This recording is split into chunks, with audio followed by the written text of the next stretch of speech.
Good morning and welcome back to George Washington News. Congratulations to everyone for making it through midterm season. I hope everyone is getting excited for Halloween. We have a lot of stories to get through today, so let's get right into it. We'll be covering the latest news on the government shutdown, as well as reactions to new federal and university policies impacting our staff and student body. We will also look at the recent No Kings protests against the Trump administration, the ceasefire in Gaza, and hear our lifestyle correspondents, Vivian and Matthew, give us some spooky suggestions for the last week of October. Thea Lawson's Econ 101 segment will also be returning. And finally, we'll be getting the upcoming weather forecast from Andrew Rudney.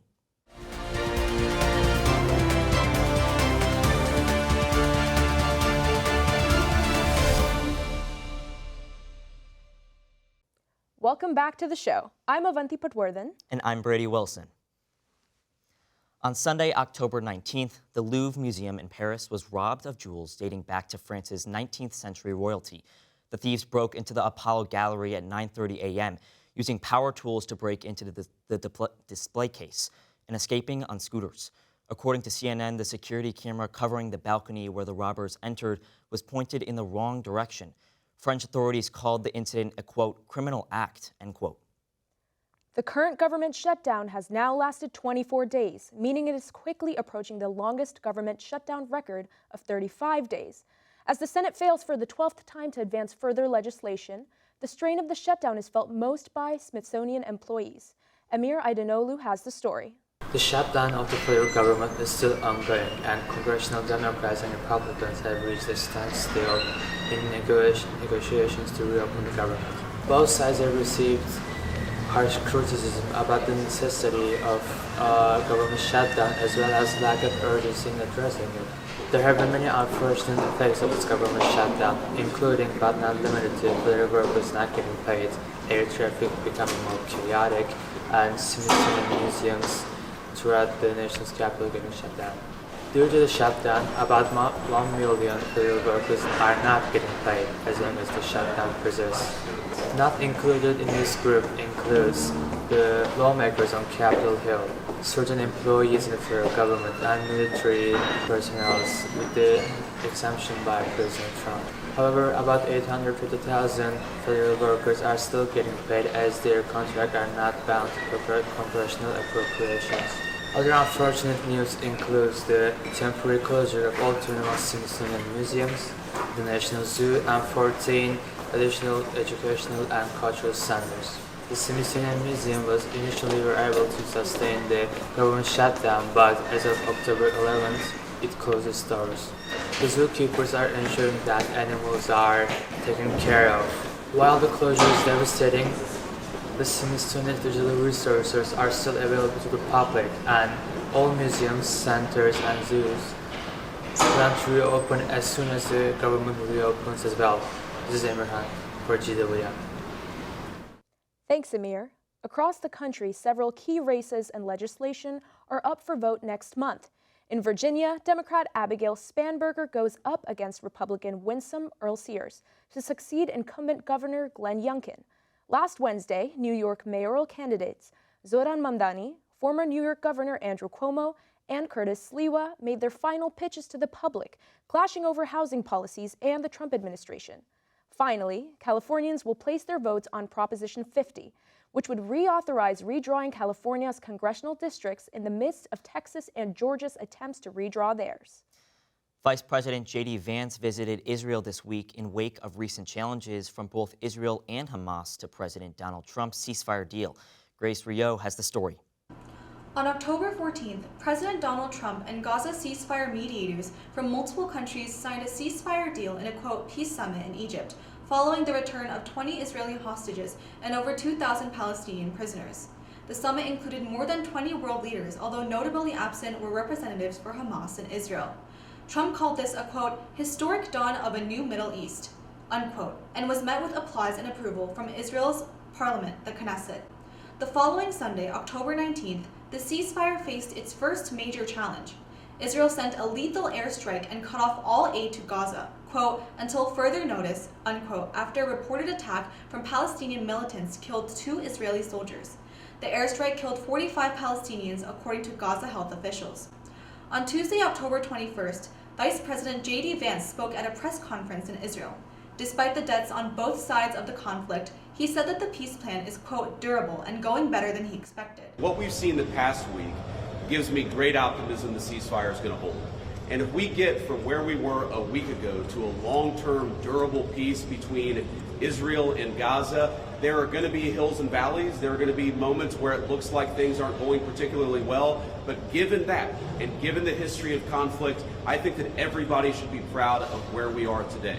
However, he echoed Trump's claims that Hamas would be, quote, obliterated if they did not cooperate. Earlier on Tuesday, President Trump said that if Hamas were to violate the ceasefire agreement, unnamed U.S. allies in the Middle East would respond with, quote, heavy force. Vance will meet with Israeli Prime Minister Benjamin Netanyahu during his stay. Mr. Netanyahu has been vague on what the two will discuss, saying that they will talk about, quote, the security challenges and the diplomatic opportunities we face, unquote. This is an ongoing story and may change after the time of recording. With GWN, I'm Grace Ryu. Thanks, Grace. The GW men's basketball team fell to Georgetown 73-64 in the historic exhibition game this past Saturday. Despite the loss, Revolutionaries packed the Smith Center for the sold-out game. Fueling the iconic rivalry between the two DC schools, this was the first time that Georgetown and GW had played each other since 1981. AI talent studio Chicoya has launched a highly realistic AI character called Tilly Norwood, intended to emulate real Hollywood actresses. Creator Aline van der Velden called Norwood, quote, a creative work, a piece of art, unquote, and said that it would not be a replacement for real people. However, the company has received intense backlash from a number of Hollywood actors and actresses, largely questioning why the industry couldn't just hire the hundreds of living young women whose faces were composited together to make it. GW's skilled foreign workers react to President Trump's proclamation that has raised the price of new H-1B visa petitions to $100,000. Sarah Brand has the story. This September, President Trump signed a proclamation that would require a $100,000 fee to any newly submitted H-1B visa petitions, curtailing the amount of skilled foreign workers that rely on the visa to enter the U.S. GWTV spoke with the SMPA's Professor Mark Lajoie on his views on the proclamation as a Canadian native working in D.C. and how it's impacted him as a current visa holder. I think the new policy around H-1B is just, part of a broader pattern of, crackdown on both, undocumented and, documented immigration. And I think, the policies, the way they've been announced, the way, they've just been rolled out, have just increased uncertainty. And certainly that level of uncertainty, that your life could just be thrown into chaos, uprooted at any moment, that certainly contributed to my no longer wanting to be in the United States. I can't really speak to how it will impact universities as a whole. Obviously, you make the bar higher for hiring, foreign professors. It's going to be harder to hire foreign professors. So I would expect that there would be some sort of impact on the hiring process, especially when we're talking about $100,000 of fees for an H-1B visa. It'll certainly make it less attractive to hire international professors. We're not talking about Silicon Valley salaries here. We're not talking about salaries of multiple hundreds of thousands of dollars, where $100,000 is, potentially much less impactful. We're talking about salaries that are, similar to $100,000. So I don't know, but I assume that's going to put a much higher burden on hiring international professors. While the future of new H-1B visa holders in the U.S. remains uncertain, the U.S. Chamber of Commerce, a business lobbying group, has filed a lawsuit against the Trump administration to maintain the current visa system. With GWTV, I'm Sarah Brand. Thanks, Sarah. After the break, more headlines, an update on the weather for Halloween weekend, and spooky activities with our lifestyle correspondents. Stay tuned. Hey GWTV fans! Starting November 3rd, our organization will be participating in GW's 3rd annual Giving Challenge. This challenge goes until December 2nd, and it is a great opportunity to donate to GW's one and only student-run television station. Why now? There are a few prizes up for grabs for the organizations that are able to raise the most money during this time period. The first place organization will win $1,500, second place wins $1,000, and third place will win $500. The Office of the President also has $25,000 available for matching. So if the idea of donating to your favorite student-run television station has ever crossed your mind, now would be the perfect time. Any of the money raised will go towards our 4 shows: Capitol Crossfire, District Debrief, George Washington News, and Unstoppable. Once the challenge opens, we will have a QR code with a link to the donation on our Instagram, @GW_TV.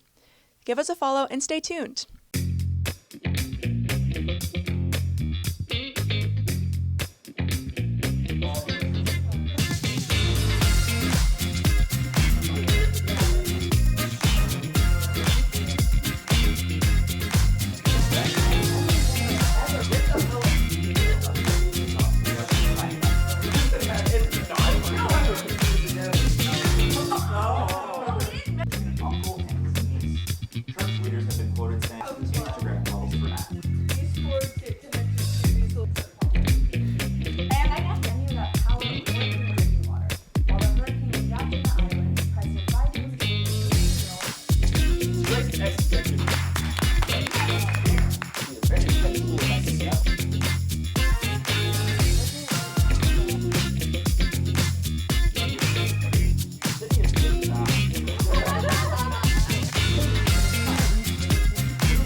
Happy Sunday, everyone. My name is Andrew Rooney, and today I'll be bringing you the GWN weather forecast. Let's get right into it. This week we'll see temperatures drop below the 60s as October comes to an end and winter quickly approaches. Expect the sun to be behind the clouds for much of the upcoming week as forecasts predict overcast days coming soon. We might even see a few much-needed showers to take the humidity out of the air. Late October is the perfect time to see a dazzling display of red and orange as the trees change their colors, so be sure to check out the fall colors before winter officially hits. While it's still too early to tell, the forecasts do suggest that Halloween might be rainy and breezy, with winds potentially reaching up to 16 miles per hour and a 25% chance of rain. With a low of 49 degrees and gray clouds covering the sky, we recommend choosing a Halloween costume with a jacket, maybe even an umbrella. Halloween weekend might not be any better, as meteorologists predict a rainstorm on Saturday and cloud cover all weekend. For our 3-day forecast, it looks like Monday will be cloudy with a high of about 60 degrees and a low of about 42. The humidity might drop with a potential rain shower in the afternoon.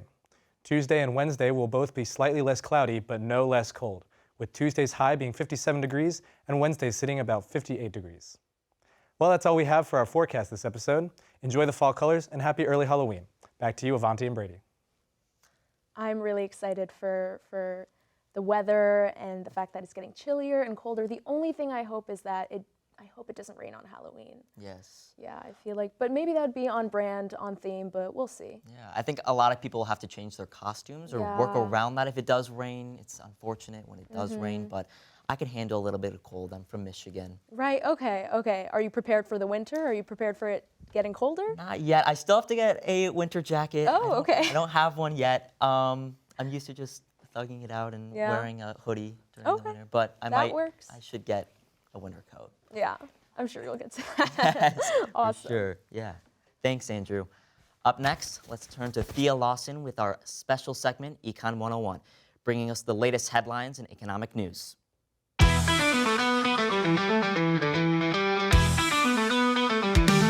Welcome back to Econ 101. We're tracking 2 top stories for you today. Here's what you need to know. AI deals have racked in over $1 trillion over the past year, but is the boom about to bust? The announcement of these billion-dollar investment deals have stirred investor concern over a potential tech bubble. Responses from Wall Street run the gamut. Many analysts say the CapEx investments will lead to necessary AI development and market growth. But recent investor surveys show that many believe stocks are overvalued, signaling some waning optimism. Major U.S. indexes remain near all-time highs due largely to the gains from tech companies. And the Trump administration is now hoping to de-escalate its trade war with China after threatening to reimpose steep levies on imports earlier this month. The threat came in response to sweeping new trade restrictions from Beijing on critical minerals, a market dominated by China. The escalation in trade spats sent a fresh wave of turbulence through the stock market, with major indexes posting their worst days in months. Trump is now backing away from his threats of imposing new penalties, calling them unsustainable. He is set to meet with Chinese President Xi Jinping at the end of this month in hopes of ironing out a deal. With Econ 101, I'm Thea Lawson, GWN. Thanks, Thea. Georgetown will soon see the grand opening of an IKEA location on M Street. The location, set to open on November 5th, will not be a typical store, but rather a planned and order location. This means that customers will be able to meet with IKEA experts to plan large orders, such as a full living room setup. Items can then be scheduled for pickup at the new location. The Georgetown location is set to replace the location in Pentagon Center, but 2 other locations are already being planned for Fairfax, Virginia, and Gaithersburg, Maryland. Construction of the new White House ballroom in the East Wing began on October 20th. Though President Trump has not received approval from the National Capital Planning Commission, he has begun the renovations for $250 million anyway. According to New York Times, despite Trump initially saying that his project would not destroy parts of the White House, he has now gone back on that promise and almost entirely dismantled the East Wing. Last Saturday, millions of Americans brought their signs and costumes to No Kings rallies across the country to protest the Trump administration's policies. Victoria Smalleye has the story. In response to President Trump's policies, nearly 7 million Americans took to the streets to protest at No Kings rallies nationwide. Amidst a federal government shutdown, protesters across the country showed up in costumes dressed up in animal and Trump suits to express discontent with the current administration. This marked the second wave of No Kings protests following the first held on June 14th during Trump's birthday. Since the previous protests, the Trump administration has taken more aggressive and controversial stances on immigration and federal policing, including deploying the National Guard to Washington, D.C., Portland, and Chicago. Organizers credit these actions in playing a role in the higher turnout for October protests, which saw an increase of nearly 2 million attendees. I'm here because what's happening is crazy, and I'm a veteran, and they're calling me a terrorist. And I'm here wearing a crazy costume, which is not who I am. At the DC rally, the program included a mix of speakers, including religious leaders, politicians such as Senator Bernie Sanders, and celebrities such as Bill Nye. We spoke to attendees present on why they participated in the protest. My name is Julie Murphy, and I'm a citizen of the United States. I'm Mike Novy. I'm also a citizen of the United States. What brings you here today? The madness. Our country is headed in the wrong direction. We got to get it back straight and feel like we're going back to the 1950s. I'm here today because the people in that building are not doing their jobs. Despite its large turnout, the protests have received starkly different reactions across the political aisle. Republican leaders denounced the protests, with President Trump posting what appeared to be an AI-generated video on Truth Social showing himself flying a jet that dumped brown liquid over protesters. On the other hand, Democrat politicians joined the protesters at the rallies. Notably, Senate Minority Leader Chuck Schumer attended New York City's rally and posted on Instagram with the caption, "We march together with this democracy." With GWTV, I'm Victoria Smiley. Thanks, Victoria. Next up, our lifestyle correspondents Vivian and Matt are here to tell us about what's happening this Halloween weekend. Take it away, Matt. Welcome back. It's Vivian. And I'm Matt. Say, Matt, how long did it take us to come up with these awesome costumes? You know, let me give that some thought real quick. First of all, how long it took you to come up with these costumes? But probably 6 or 7 minutes. What? Isn't that funny, guys?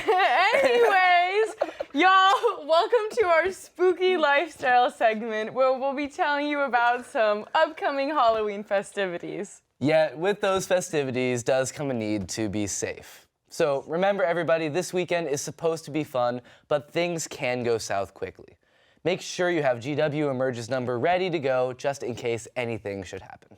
Now, with that said, for all those 21 up, our very own Bodega is throwing a Halloween bash on October 31st. The back of Bodega, Taqueria, and Tequila is being transformed into a Halloween dance party with a live DJ, and of course, costumes are required, like our awesome costumes here. Of course, and what's that? I'm getting a phone call calling all aspiring queens. There is a Halloween drag show hosted by Rhizome DC on Thursday, October 30th. The drag show will feature queens from all ages, but be warned, there are some adult themes present. And one of the most trending costumes of 2025 is expected to be the K-pop Demon Hunters. Spirit Halloween teamed up with Netflix to offer the exclusive K-pop Demon Hunters Halloween costumes. According to a press release, they include full looks for each Rumi, Mira, and Zoe, and I'm sure we'll see some genies, and will be available online and in stores in October. And I'm so excited to see hunters of all ages this season. It's gonna be golden for sure. Anyway, we want to bring it back down for you guys, and we're gonna have a little bit of a spooky story time. Yes, that's right. We're gonna be improvising our very own scary stories. Because what we have for Halloween is this need and this desire for scariness. So I want to go ahead and lead things off. Let's set the scene. Back in the 1700s, back before America is even a nation, one young boy is growing up. That boy, George Washington. Now, we're all familiar with the story. Mr. Washington cuts down a cherry tree, cannot tell a lie, has to tell his parents. But nobody knows the real story behind that. For once that cherry tree was chopped down, a restless spirit emerged into this world. A spirit that would haunt poor George for days and days, tormenting his every waking moment. Every time he woke up, a tooth would fall out. Every time he walked around, the leaves on the trees around him would wither. His own conscience was tormented by this lone spirit, and he could not escape. So George tries everything. He goes, he plants hundreds of cherry trees. He goes around baking bread, delivering cookies to his neighbors, doing everything that he can to restore his place on earth. Yet the spirit does not rest, for it only urges him to do one thing, to be honest, to come clean, yet George cannot do it. Yet, on one fateful morning, when the final tooth falls, George cannot take it anymore. After going and getting those famous horse teeth wooden dentures, he confesses. And decades later, this story gets rewritten. And over centuries, it gets respun and retold, into now we see George as this magnificent hero. But never forget, revolutionaries. Never forget the story of George. Never forget the story of that restless spirit. Wow. Really good. Really good. I'll have to come up with a really good one, but I think I'm going to stay on theme. I'm going to tell a quick little story about this one day. Matt walks into Gelman. Now, Matt has procrastinated. He spent Halloween weekend having too much fun, and he was like, I need to go to Gelman. I need to study. And his TA, Richie, says, Matt, don't stay at Gelman past midnight. I'm warning you. And Matt was like, no way it's going to take that long. And he's studying. He's cramming. He's on the 6th floor. He's miserable. And the clock slowly starts ticking and ticking and ticking. And before he knows it, it's almost midnight. But he has so much work left to do. And suddenly, it's midnight. And he's like, oh, shoot, I've been here too long. And this is already late anyways. So I'm gonna go, and he goes to the elevator, and he sees, that's weird, there's no button for the lobby. Maybe this elevator's broken, I'm gonna try another one. And he's like, oh my God, there's no button here either. And he's like, I'm gonna take the stairs. But he only gets as far as the 3rd floor. And then he tries the 4th and the 5th. The windows are locked.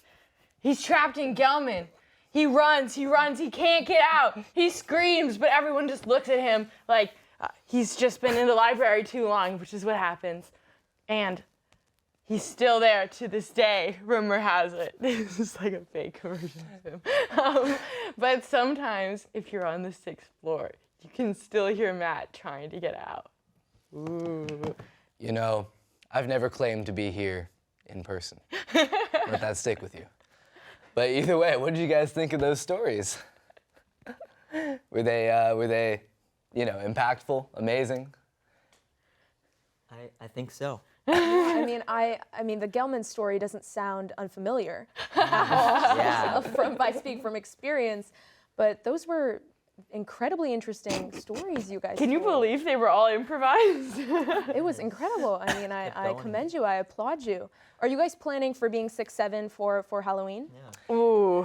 You know, I was unironically gonna give it a thought. Most definitely not. Because What about like my social life, right? Like Embarrassing. this Well, could follow me. I think My that's digital already. I footprint. think that's already cooked from this. Like, be Nobody so for real. tells shit. Like, So be do you so guys for have real. like other options you're thinking about? Yeah. So I mean, like, okay. So you guys know the song "Man in the Box" by Alice in Chains. Heard of it. There's a song by a band called Alice in Chains called "Man in the Box." Okay. So I'm gonna be the man in the box. Amazing. So I'm gonna wear a box. You're wearing an actual box? I'm gonna take an actual box and just like, pa, Bam. and boom. It's gonna be great. And you, Vivian? I'm gonna be a hunter. I have like the camo and the outfit, and my boyfriend's gonna be like a deer. And I'm gonna walk into like wherever I go, like carrying him on my back. We practiced it, so that'll be fun. Okay. Awesome. Well, thank you Yes, so much, thank Matt, you. and thank you, Vivian. Yes, thank you both for the great stories. For some breaking news, GW's Amsterdam Hall flooded in the early hours on Friday morning, leading to evacuations and several students being relocated to nearby hotels. As of Friday morning, no university statement has been released, and there's still no information on the cause or next steps from the university. That's all we have for you this episode. For GWN, I'm Avanti Patworthan. And I'm Brady Wilson. Thank you all for watching.